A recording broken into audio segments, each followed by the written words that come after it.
আমাদের দাম্পত্য সম্পর্কগুলোর অবস্থা ভয়াবহ হয়ে যাচ্ছে।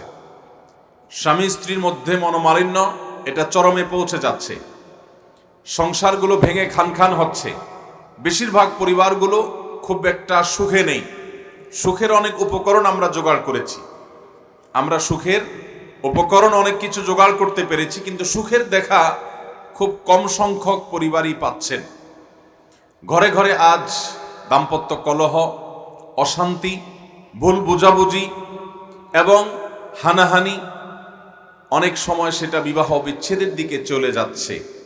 এবং এরকম ঘটনা শুধুমাত্র এখন আর কালে ভদ্রে বা 100-র মধ্যে 2-4টা পরিবারে ঘটছে তা নয়, বরং অহরহ এরকম ঘটনা ঘটছে। যদি আপনি সমাধান জানতে চান তো আমি বলবো, এক কথায় সমাধান হলো কোরআন এবং সুন্নায় ফিরে আসা। স্বামী স্ত্রী উভয়কে, পরিবারের সদস্য সবাইকে কোরআন এবং হাদিসের ছায়াতলে ফিরে আসা ছাড়া এই সমস্যার সমাধানের আর কোনো প্রকৃত পথ খোলা নেই। পৃথিবীবাসী বহু আইডিয়াকে বিভিন্নভাবে প্রয়োগ করেছেন, বিভিন্ন চিন্তাধারা, বিভিন্ন আইডিয়া তারা অ্যাপ্লাই করেছেন। পৃথিবীর এক এক সভ্যতায়, এক এক কালচারে, এক এক এলাকায়, এক এক দেশে এক এক রকমের সংস্কৃতি তারা প্রয়োগ করে দেখেছেন। বাস্তবতা হলো, কোরআনে হাকিম স্বামীকে যা বলেছে, স্ত্রীকে যা বলেছে, সমাজকে যা বলেছে, বাবা মাকে যা বলেছে, গোটা পরিবারের সমস্ত সদস্যদেরকে যে নির্দেশনা দিয়েছে, সেই নির্দেশনার বাইরে অন্য সমস্ত আইডিয়া, সকল প্রকার তত্ত্ব, সকল প্রকার আয়োজন, সকল প্রকার চিন্তাধারা, এই সবগুলো ব্যর্থতায় পর্যবসিত হতে বাধ্য। অনেকগুলোর ব্যর্থতা ইতিমধ্যে প্রমাণিত হয়ে গেছে, আর বাকিগুলো প্রমাণের অপেক্ষায়। কারণ মানব জাতির জন্য শান্তির যে রোডম্যাপ কোরআন দিয়েছে, এটা ছাড়া প্রকৃত অর্থে শান্তির আর কোনো পথ খোলা থাকতে পারে। এগুলো একটি সমস্যার কথা। এই সমস্যা যে কত প্রকট সেটা ওলামা একরামের চাইতে, আলেমদের চাইতে ভালো কেউ বলতে পারবেন না। কারণ মানুষের দেয়ালে যখন পিঠ থেকে যায়, তখন মানুষ আলেমদের কাছে আসে। যখন আর কোনো পথ খোলা দেখে না, তখন হুজুরদের কাছে আসে। প্রথম নিজের বিবেক বুদ্ধি দিয়ে বহু কিছু করার চেষ্টা করে, একটা সময় দেখে যেগুলোর কোনোটাই কাজে আসছে না, আলেমদের কাছে আসে। আমাদের কাছে যত সব ঘটনাবলী, মানুষের ব্যক্তিগত সমস্যাগুলি মানুষ তুলে ধরে, এগুলোর মধ্যে বেশিরভাগ, শতকরা 70-80% বললেও ভুল হবে, হয়তো আরো বেশি হবে, যে এই পরিমাণ সমস্যা হলো মানুষের দাম্পত্য সম্পর্কগুলোকে নিয়ে, দাম্পত্য জীবনে অশান্তি, কলহ, এগুলোকে নিয়ে ভয়াবহ একটি রূপ পরিগ্রহ করেছে। প্রতিটা মাস, প্রতিটা দিন, প্রতিটা বছর অতিবাহিত হচ্ছে, আমাদের দাম্পত্য সংসারগুলো, দাম্পত্য সম্পর্কগুলো দিন দিন ভঙ্গুর হয়ে যাচ্ছে, ঠুনকো হয়ে যাচ্ছে, দুর্বল হয়ে যাচ্ছে, ভয়াবহ আকার ধারণ করছে। অথচ স্বামী তার স্ত্রীকে, স্ত্রীকে তার স্বামীকে একে অন্যকে খুশি করবার জন্য নানামুখী আয়োজন, নানামুখী উপকরণ দিন দিন বাড়ছে। এগুলো মানুষের হস্তগত হচ্ছে, মানুষের কাছে এগুলো খুব সহজলভ্য হয়ে যাচ্ছে। স্বামী তার স্ত্রীকে অনেক কিছু দিতে পারছেন, স্ত্রী তার স্বামীর জন্য অনেক কিছু নিবেদন করতে পারছেন, কিন্তু আসল জিনিসটা হারিয়ে যাচ্ছে, মনের প্রশান্তিটা। এর একমাত্র এবং মূল কারণই হলো যে আমরা আজ আল্লাহ এবং তার রাসূল সাল্লাল্লাহু আলাইহি সাল্লামের বাতানো পথ এবং পন্থা থেকে, পদ্ধতি থেকে দূরে সরে যাচ্ছি। আল্লাহ রাব্বুল আলামিন আমাদেরকে আমাদের দাম্পত্য জীবনের সুখ শান্তি ফিরিয়ে আনবার জন্য আবারও কোরআন এবং হাদিসের ছায়াতলে আসার তৌফিক দান করুন। আরেকটি সমস্যা প্রকট থেকে প্রকটতর হয়ে উঠছে, সেটি অনেকেই বলতে পারেন না। ভেতরে ভেতরে কুরে কুরে তাদেরকে খাচ্ছে এই সমস্যা। তারা এই সমস্যাকে অন্তরের গভীরে লালন করছেন, ডিপ্রেশনে ভুগছেন, হতাশায় ভুগছেন, অস্থির হয়ে যাচ্ছেন, পেরেশান হচ্ছেন, কিন্তু মানুষকে লোকলজ্জার ভয়ে, চক্ষু লজ্জার ভয়ে বলতে পারছেন না। সে সমস্যাটা হলো, আমাদের সন্তানগুলো আজ আমরা যেমনটি চাইছি বেশিরভাগ পরিবারে তেমনটি হচ্ছে না। আমাদের সন্তানগুলো আজ আমাদের নয়ন জোড়ানো সন্তান, চক্ষু শীতলকারী সন্তান হচ্ছে না। বেশিরভাগ পরিবারে, বেশিরভাগ বাবা মা এই সমস্যা সাফার করছেন। এই সমস্যা মুখোমুখি বেশিরভাগ বাবা মা, কিন্তু হয়তো লোকলজ্জার ভয়ে মানুষের সামনে তারা শান্তিতে আছেন, সুখে আছেন, তাদের ছেলেটা ভালো, তাদের মেয়েটা ভালো, এই অভিনয় তারা করছেন, কিন্তু প্রকৃত অর্থে ভয়ঙ্কর একটা সময় আমরা পার করছি। এই একটা দিক থেকেও এ বিষয়ে আমাদের কাছে যে সমস্ত বাবা মারা তাদের সমস্যার কথা জানেন এবং সমাজের সার্বিক সমস্যা নিয়ে আমরা যতটুকু চিন্তা ভাবনা গবেষণা করি, যে সমস্ত প্রশ্ন আমাদের কাছে আসে, এই সবগুলোকে অ্যানালাইসিস করলে, স্টাডি করলে দিনের আলোর মতো পরিষ্কার হয়ে যায় যে এই পরিদেশে সন্তানগুলোকে মানুষ করা যাচ্ছে না। এই সমস্যাটা এত ভয়ঙ্কর রূপ ধারণ করছে যে এটা থেকে উত্তরণের কোনো পথ বাবা মারা বেশিরভাগ ক্ষেত্রে খুঁজে পাচ্ছেন। মোহতারাম হাজরিন, এই সমস্যা থেকে উত্তরণের পথ খুঁজে পাওয়ার জন্য আজ আমরা কোরআনে কারিমের এই সূরা অর্থাৎ সূরা লুকমানের, যে সূরাটা সূরার সিরিয়ালে 31তম এবং 21 নম্বর পারায় অবস্থিত, মাত্র 37টি আয়াত, ছোট ছোট আয়াত যে সূরায় বা মাঝারি ধরনের আয়াত যে সূরায়, সেই সূরার আলোকে আজ আমরা লোকমান হাকিমের 10টি উপদেশের কথা আপনাদের সঙ্গে শেয়ার করতে চাই। লোকমান হাকিম আল্লাহ রাব্বুল আলামিনের অত্যন্ত প্রিয় একজন বান্দা ছিলেন, অত্যন্ত পছন্দের একজন গোলাম দাস ছিলেন, আল্লাহর একজন অনুগত বান্দা ছিলেন।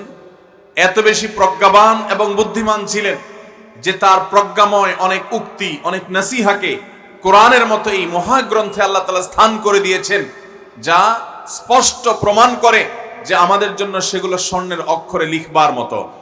আমরা যে সমস্ত বাবা মারা সন্তানদের নিয়ে আজ বড় পেরেশান, আমরা দিক বিদিক ছুটি করছি, আমাদের সন্তানগুলো আমাদের চক্ষু শীতলকারী হচ্ছে না।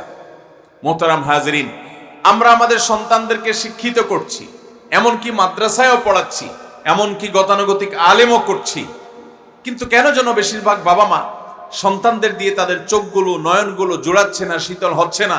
যেটি আগে আমাদের সিনিয়র, আমাদের বাবা মারা বা তাদের বাবা মারা তাদের সন্তান দিয়ে যতটুকু পেতেন, আজকে সন্তানদের থেকে বাবা মারা ততটুকু পান না। এর কারণ কি? শিক্ষার তো অভাব হচ্ছে না। পত্রিকার রিপোর্ট বলছে যে শিক্ষিত পরিবারগুলোতে বাবা মার প্রতি সন্তানদের অবহেলার পরিমাণ বরং বেশি। শিক্ষিত পরিবারগুলোতে বাবা মার প্রতি অবহেলার পরিমাণ কি? আরো বরং বেশি। এই যে বাবা মার প্রতি অবহেলা চরমে, শিক্ষা দিচ্ছেন কিন্তু অবহেলা কমছে না, বরং অবহেলা আরো বাড়ছে। কারণ কি? কারণ হলো জাগতিক শিক্ষা, শুধুমাত্র জাগতিক শিক্ষা, এটা মানুষকে কখনো মনুষ্যত্ব শেখায় না, এটা মানুষকে কখনো মনুষ্যত্ব শেখাতে পারে না।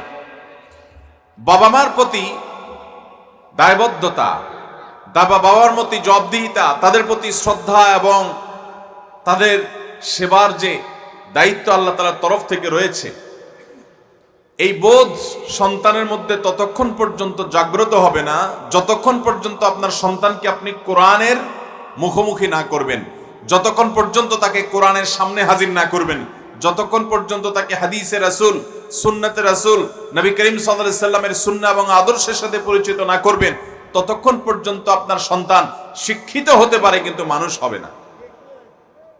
মুহতারাম হাজরিন, এই যুগে সন্তানকে শিক্ষিত করা অনেক সহজ। এখন টাকা হলে, পয়সা হলেই শিক্ষা বা জ্ঞান কেনা যায়, অর্থাৎ সন্তানকে শিক্ষিত করা যায়। শিক্ষিত বলতে গতানুগতিকভাবে আমরা যেটাকে বুঝাই, আমি সেটার কথা বলছি। এটা করা যায়, টাকা হলেই করা যায়।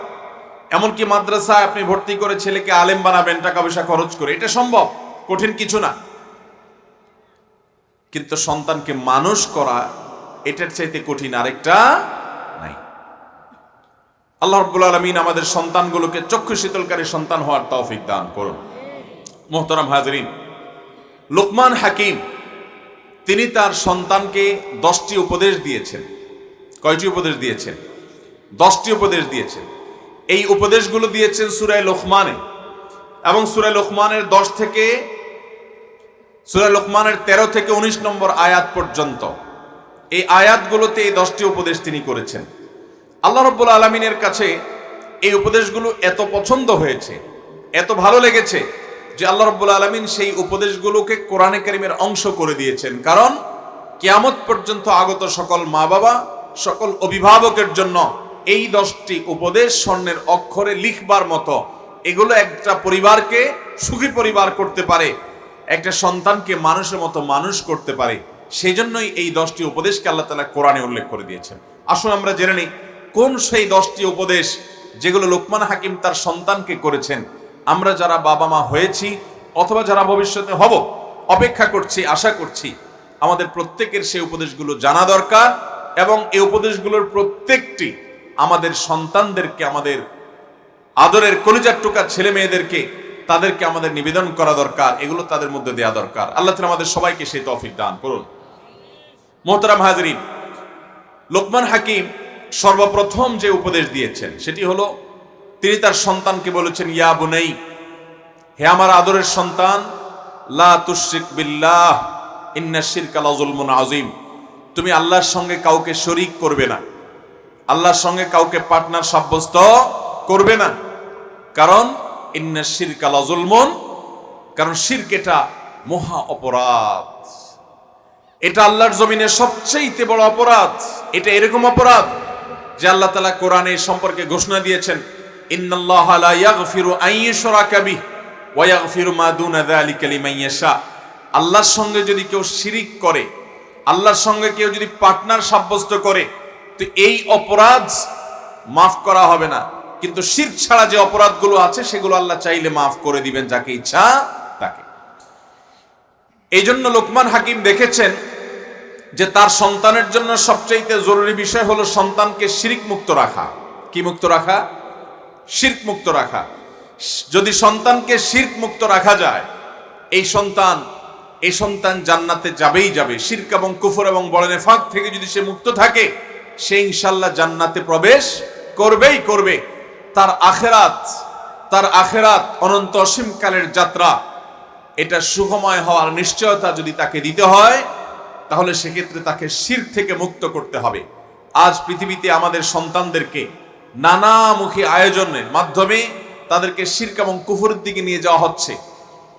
পশ্চিমা সভ্যতার প্রভাবে আমাদের এই সমাজে, আমাদের চিন্তায়, মননে, আমাদের কর্মে, আমাদের বিশ্বাসে নানাভাবে শিরক প্রবেশ করছে।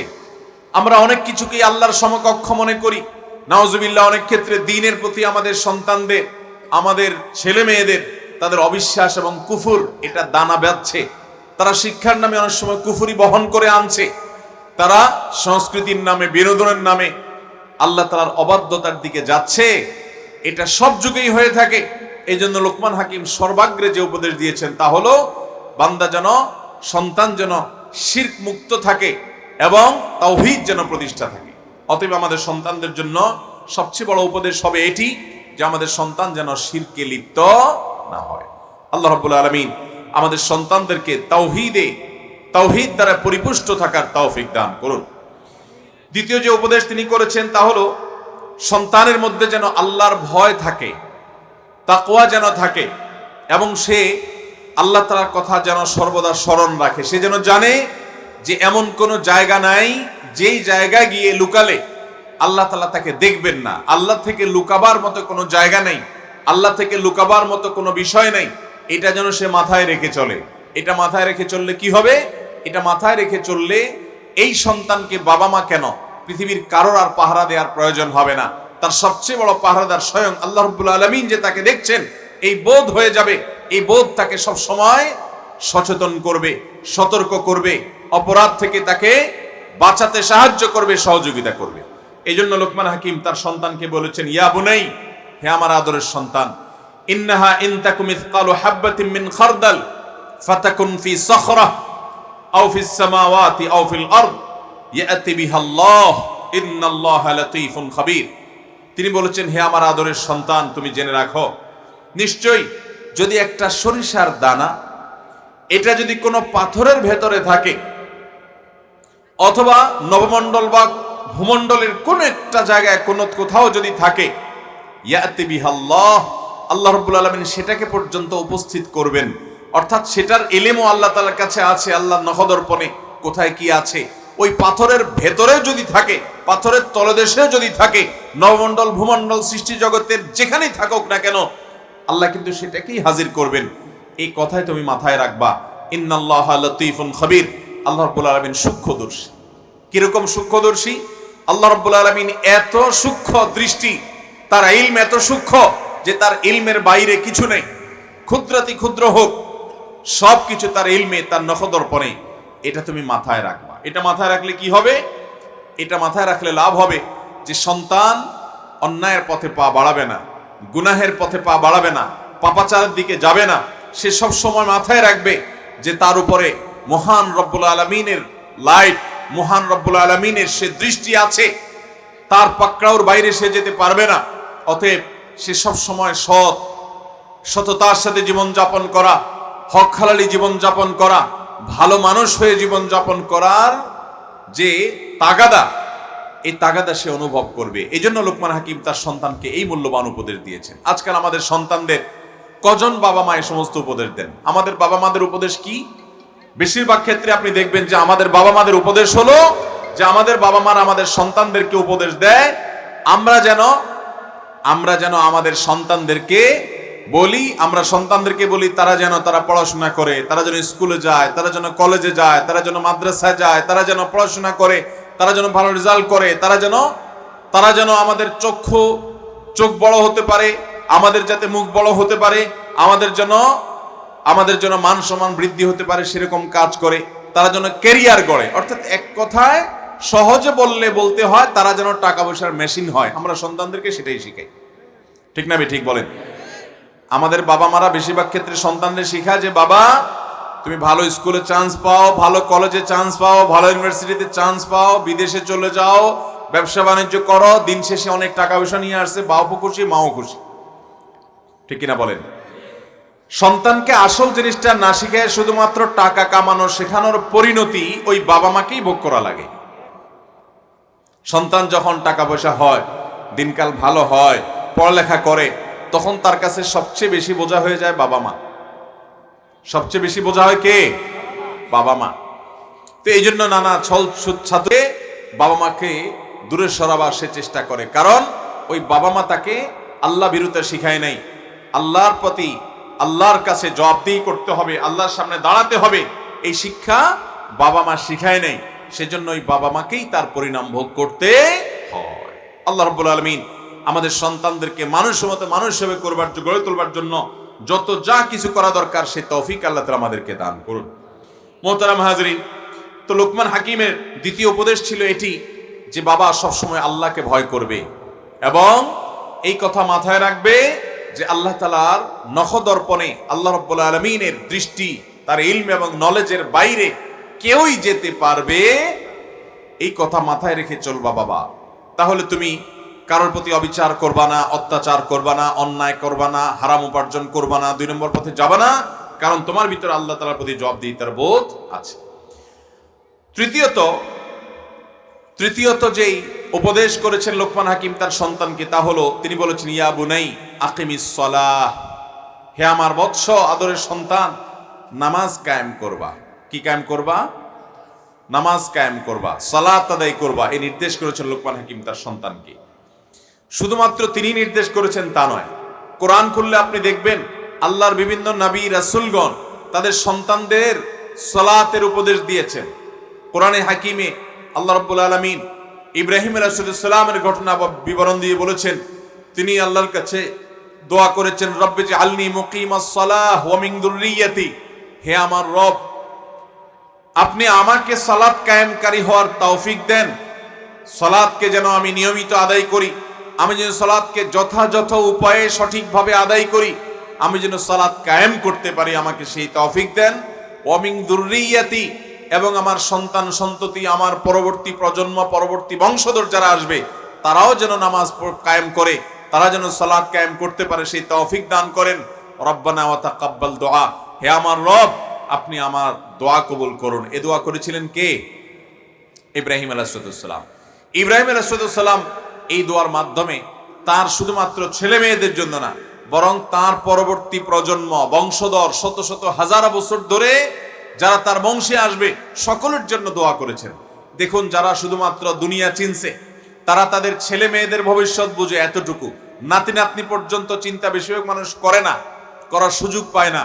কিন্তু ইসলাম মানুষকে এরকম এক জীবন বিধানের কথা বলে, যেটি ধারণ করলে, যেটির অনুসরণ করলে মানুষ তার পরবর্তীতে শত শত বছর পরেও, হাজার হাজার বছর পরেও যারা আসবে সেই মানুষগুলোর কথা পর্যন্ত তাকে স্মরণ করিয়ে দেয়। একজন নবী তার বংশে শত শত বছর, হাজার বছর পরে যারা আসবে, জন্ম নিবে, তারাও যেন নামাজ কায়েমকারী হয়, তারাও যেন ভালো মানুষ হয়, তারাও যেন নেককার হয়, তারাও যেন সৎ হয়, হক হালালি চলে, সেই চিন্তা তিনি করছেন, সেই ভাবনা তার মাথার মধ্যে ছিল।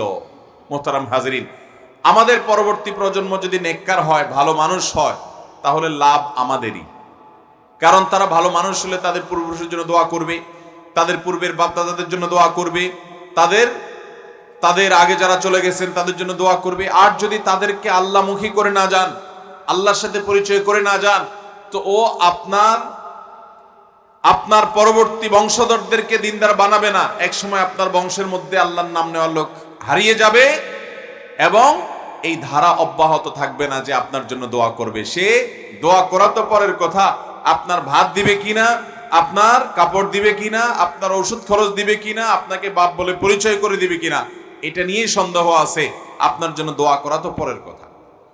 আর যদি সন্তানকে আপনি আল্লাহ ভীরু করে যান, তো মনে রাখবেন, আপনি অন্য কিছু করতে না পারেন, ডাক্তার ইঞ্জিনিয়ার বানাতে পারেন নাই, চিকিৎসক বানাতে পারেন নাই, প্রকৌশলী বানাতে পারেন নাই, বড় ব্যবসায়ী বানাতে পারেন নাই, কিন্তু তাকে নামাজি বানিয়েছেন। সে 5 ওয়াক্ত নামাজ পড়তে জানে, সে আল্লাহকে চিনে। তো আপনার এই সন্তান আর কিছু না হোক, বাবা মায়ের অধিকার সম্পর্কে সে সচেতন হবে, দায়িত্বশীল হবে, ভালো মানুষ হবে। নামাজ এমন এক ইবাদত যে এই ইবাদত যদি সে সঠিকভাবে আদায় করে, ঠিকঠাক মতো আদায় করে, তাহলে এটা তাকে অন্য সমস্ত অন্যায় থেকে, অনাচার থেকে, গুনাহ এবং পাপের কাছ থেকে বাঁচিয়ে রাখবে ইনশাআল্লাহ। অতএব আমাদের সন্তানদেরকে আমরা নামাজের নির্দেশ দিব। নবী করিম সাল্লাল্লাহু আলাইহি ওয়াসাল্লাম বলেছেন, মুরু আওলাদাকুম বিস-সালাতি ওয়া হুম আবনাউস সাবআ। তোমাদের সন্তানদেরকে তোমরা নামাজের অর্ডার করবা যখন তাদের বয়স হয় 7 বছর বয়স হলে তাদেরকে নামাজ নিজের সাথে নিয়ে পড়াবা, নামাজ পড়তে শিখাবা, নামাজের কথা বলবা।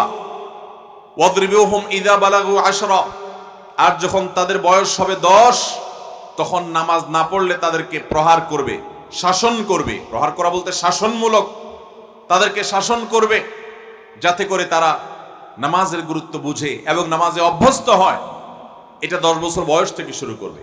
আমাদের ছেলে মেয়েরা 5-6 বছর বয়স হলে আমরা তাদের মুখ দিয়ে ও আ ABC 1 2 3 এগুলো শেখানোর জন্য আমরা মরিয়া হয়ে যাই। এগুলো শেখানো দোষের না, কিন্তু তাদেরকে আল্লাহর নাম, আল্লাহর সাথে পরিচয় করাতে আমরা ভুলে যাই এবং এই ভুলের প্রায়শ্চিত্ত আজ বেশিরভাগ পরিবার দিচ্ছে। সন্তানকে দুনিয়া অনেক কিছু শিখাইছে, কিন্তু দিন শিখায় নাই। আপনি যদি পশ্চিমা দুনিয়ার দিকে তাকান, দেখতে পাবেন যে পশ্চিমা দুনিয়ার মানুষেরা, তাদের শিক্ষার কোনো অভাব নেই, জাগতিক জ্ঞানের কোনো অভাব নেই, অর্থকড়ির কোনো অভাব নেই, সায়েন্স টেকনোলজির কোনো কিছুতে তাদের ঘাটতি নেই, পিছিয়ে নেই। কিন্তু তারপরও সন্তানের সাথে বাবা মার বোঝাপড়া, স্বামীর সাথে স্ত্রী, স্ত্রীর সাথে স্বামীর বোঝাপড়া, ভাই বোনের মধ্যে পারস্পরিক মিল মহব্বত এবং বোঝাপড়া মুসলমানদের মধ্যে এখনো যেটুকু আছে সেটুকু তারা কল্পনাও করতে পারে না। কারণ তাদের মধ্যে সব আছে, আসলটা নেই। একজন মানুষ যদি তথাকথিত শিক্ষিত নাও হয়, মানুষ হয়, তাহলে এই মানুষটা আপনার জীবনে উত্তম সঙ্গী হতে পারে, উত্তম সন্তান হতে পারে, উত্তম বন্ধু হতে পারে, উত্তম সহচর হতে পারে, উত্তম প্রতিবেশী হতে পারে। কারণ সে মানুষটা ভালো। দিন শেষে আরেকজন অনেক শিক্ষিত, অনেক বুদ্ধিমান, অনেক চালাক, কিন্তু মানুষটা ভালো না, তাহলে এই মানুষ কখনো, তার সঙ্গ কখনো আপনাকে উপভোগ, আপনাকে কখনো প্রশান্তি এনে দিতে পারে। আর এই বিষয়টাই যুগে যুগে আল্লাহর নবীগণ, রাসূলগণ মানুষকে দাওয়াত দিয়ে গেছেন, মানুষ বুঝে নাই।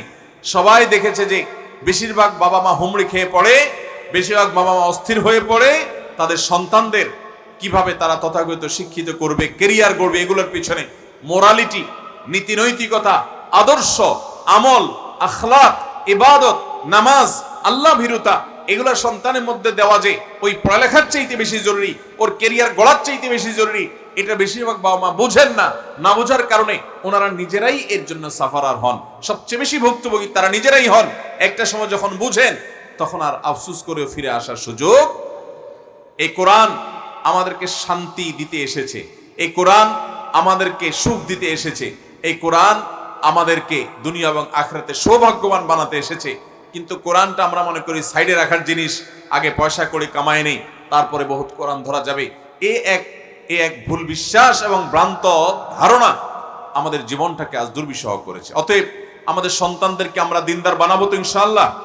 প্রত্যেক বাবা মা, আল্লাহ এই প্রিয় বান্দা লোকমান হাকিমের মতো তার সন্তানদেরকে নামাজের নির্দেশ দিতে হবে, নামাজে অভ্যস্ত করতে হবে। কারণ ইন্নাস সালাতা তানহা আনিল ফাহশাই ওয়াল মুনকার, নামাজ মানুষকে অশ্লীল এবং মন্দ কাজ থেকে, নোংরা কাজ থেকে, গুনাহের কাজ থেকে বাঁচিয়ে রাখে। আল্লাহ আমাদের সন্তানদেরকে নামাজি বানাবার তৌফিক দান করুন। 4 নম্বর উপদেশ দিয়েছেন লোকমান হাকিম তার সন্তানকে, ওয়া'মুর বিল মারুফ। বাবা সৎ কাজের আদেশ দিবে, মানুষকে ভালো কাজের দিকে আহ্বান করবে। সন্তান আহ্বান করবে কার দিকে? ভালো কাজের দিকে, আল্লাহর দিকে। আমাদের সন্তানরা বিভিন্ন মানুষ, বিভিন্ন দল, বিভিন্ন মত, বিভিন্ন ইজমের দিকে মানুষকে অনেক সময় আহ্বান করে। লোকমান হাকিম তার সন্তানকে বলেছেন, তুমি সবসময় মানুষকে আহ্বান করবে ভালো কাজের দিকে, নামাজের দিকে, রোজার দিকে, সততার দিকে, হালালের দিকে। ভালো কাজের দিকে যখন কোনো সন্তান অন্য সবাইকে আহ্বান করবে তখন সে নিজে সেফ থাকবে, তাকে মন্দ কখনো আকৃষ্ট করতে পারবে। এটা হলো অনেকটা দেয়ালে মারা ফুটবলের মতো। কেউ যদি দেয়ালের দিকে মারে তাহলে সে নিজের কাছে, যে মারে তার কাছে আবার ফিরে আসে। একজন মানুষ যখন দাওয়াতের কাজ করে, ইসলাম প্রচারের কাজ করে, ভালো কথা মানুষকে বলে, তো এর মাধ্যমে তার নগদে যে লাভটা হয় তা হলো আল্লাহ রাব্বুল আলামিন তাকে অন্যায় থেকে, অশ্লীলতা থেকে, অপরাধ থেকে, গুনাহ থেকে, পাপাচার থেকে বেঁচে থাকার এমনি তৌফিক দান করেন। এটাই হলো বেশিরভাগ ক্ষেত্রে হয়। কারণ কি? কারণ হলো একজন মানুষ যখন আল্লাহর পথে আহ্বান করে তখন সে আল্লাহর ক্যাম্পাসার হয়ে যায়, তখন সে আল্লাহর প্রচারক হয়ে যায়। এই ব্যক্তিকে শয়তান দাওয়াত দিয়ে ততটা সুবিধা করতে পারে না একজন সাধারণ মানুষকে দাওয়াত দিয়ে যতটা সুবিধা করতে পারে। আপনার ছেলেটা তার স্কুলে যদি বন্ধুদেরকে বলো চলো নামাজ পড়তে যাই, আপনার ছেলেটা যদি বন্ধুদেরকে বলো চলো আমরা ওয়াজে যাই, বন্ধুদেরকে যদি বলে চলো আমরা একটু কোরআন শরীফ পড়ি, তাহলে খারাপ পোলাপান যেগুলো আছে এই ছেলে থেকে আপনার মেয়ে যদি এই কাজটা করে, তাহলে তার কাছ থেকে তার খারাপ বান্ধবী যারা আছে তারা সবগুলো দেখবেন দশার দূরে এমনি ছড়ে গেছে। কারণ সবাই জানবে যে ও তো শুধু নামাজের কথা, রোজার কথা আর কোরআনের কথা বলে, কি ওয়াজের কথা বলে, কিসের হাদিসের কথা বলে, ইসলামের কথা বলে শুধু, তাহলে ওরে দিয়া হবে না। দেখবেন যে আপনার সন্তান মাদক আসক্ত হবে না, আপনার সন্তান ইনশাআল্লাহ ধূমপানে অভ্যস্ত হবে না, আপনার সন্তান কিশোর গ্যাংয়ের সদস্য হবে না, আপনার সন্তান সন্ত্রাসী হবে না, আপনার সন্তান চাঁদাবাজ হবে না, আপনার সন্তান খুনি হবে না, আপনার সন্তান মাদক কারবারি, চোরা কারবারি হবে না, আপনার সন্তান সমাজের খারাপ সন্তান হবে না। যদি তাকে আপনি সৎ কাজের আদেশ দিতে, উপদেশ দিয়ে যান, অভ্যস্ত করেন, সে সবাইকে আহ্বান করবে ভালোর দিকে, তাহলে খারাপরা তার কাছেও আসবে। একজন চেয়ারম্যান, মেম্বার কিংবা সংসদ সদস্য পদপ্রার্থী, কমিশনার পদপ্রার্থী, তার নিজস্ব কিছু ক্যাম্বাসার থাকে কি থাকে না? তার কিছু নিজস্ব লোক থাকে, প্রচারক থাকে, তাদের কাজ থাকে তার নেতা সাহেবের পক্ষে অন্য সবার কাছ থেকে ভোট কালেকশন করে বেড়ানো, যে ভোটটা আমার ভাইকে দিয়েন, আমাদের নেতাজিকে দিয়েন। এটাই হলো তার মূল কাজ। তো এরকম প্রত্যেকটা রাজনৈতিক নেতা, প্রত্যেকটা ক্যান্ডিডেটের যেরকম কিছু নিজস্ব লোক থাকে, সে নিজে যে নেতা সাহেবকে ভোট দিবে সেটা তো আছেই, বরং সে অন্যদের ভোটগুলো আরো দেওয়ার জন্য অন্যদেরকে দাওয়াত দেয়, অন্যদেরকে প্রচার করে। এই কাজটা যে করে, এই লোকের কাছে বিপরীত যে ক্যান্ডিডেট আছেন, ওই ক্যান্ডিডেটের বিপক্ষ যিনি আছেন, তার লোকেরা এই লোকের ভোটের দাওয়াত দিবে? বুঝেন না আমার কথা? একজন যদি চেয়ারম্যান সাহেব ইলেকশনে দাঁড়াইছে, চেয়ারম্যান ইলেকশনে 2 জন দাঁড়াইছে, একজন পদপ্রার্থীর, চেয়ারম্যান পদপ্রার্থীর, ওনার একজন কি বলা যায়, ওনার একজন না চামচা, খারাপ না বললাম, ওনার একজন কর্মী, সবাই জানে যে উনি কাজী হলো, ওনার যে নেতা সাহেব ওই ব্যক্তির পক্ষে ভোট নেওয়া, ভোট চাওয়া, সবাইকে যা বলে যে আমাদের ভাইজানকে চেয়ারম্যানে ভোট দিবেন আপনারা। সবাই তার কাজ করে, তার পোস্টার লাগায়, তার চিকা মারে, তার ব্যানার লাগায়, তার ফেস্টুন লাগায়, সব তার কাজ করে, তার কর্মী সোজা কথা। এই কর্মী লোকটা অন্য আরেকজন পদপ্রার্থী যিনি এই লোকের প্রতিপক্ষ, তার লোকরা এই কর্মীকে কোনোদিন বলবে যে আমাদের নেতাকে ভোট দিয়েন? কেন দিবে না?